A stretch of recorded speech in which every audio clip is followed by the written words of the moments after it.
que cette loi pourrait éventuellement être censurée par le Conseil constitutionnel. Je mets ça au conditionnel. Est-ce que vous espérez qu'elle le soit, c'est-à-dire censurée par le Conseil constitutionnel? Est-ce que vous avez envie qu'on passe à autre chose, ou est-ce que vous souhaitez qu'un jour, que cette loi soit censurée et donc changée ou supprimée?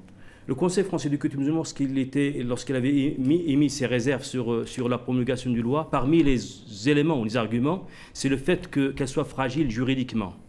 Et qu'une loi qui est censurée risque d'être plus dangereuse qu'une loi qui est adoptée. Parce que le Conseil français du culte musulman, aujourd'hui, il favorise la médiation, le dialogue et la pédagogie. Une loi va être adoptée. Si elle est censurée, si on ne prend pas les précautions pour qu'elle ne soit pas censurée, je pense que les intégristes, les extrémistes vont peut-être y voir une forme de victoire sur la République. Ça pourrait faire le jeu des intégristes. Ça pourrait faire le jeu des intégristes, ça pourrait affaiblir l'autorité de l'État. Mais si la loi est votée en septembre, comme cela est probable, et si elle n'est pas transmise au Conseil constitutionnel, puisque le Parti socialiste apparemment n'a pas l'intention de la transmettre, à ce moment-là, il y aura une période de 6 mois de médiation, de pédagogie. Ce que nous aimerions savoir, c'est pendant ces 6 mois, quel rôle vous allez jouer auprès des personnes de culte musulman qui portent le voile.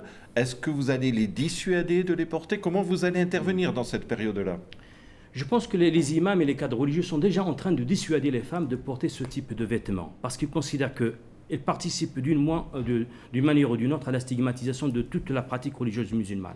Donc nous ne souhaitons pas que cette pratique de port du voile intégral s'installe sur le territoire national. Donc ils continueront à faire leur travail, les imams et les cadres religieux continueront à le faire. Maintenant, dans cette période de 6 mois, il y aurait quelques cas peut-être qui seront identifiés parce qu'elles seront approchées par les forces de l'ordre pour leur signifier qu'ils sont en infraction vis-à-vis de la loi, même si l'amende ne va pas être appliquée. Je pense que si le Conseil français du culte musulman est amené ou sollicité pour faire la médiation et de parler avec ces femmes, il le ferait volontiers avec ces cadres religieux et ces imams.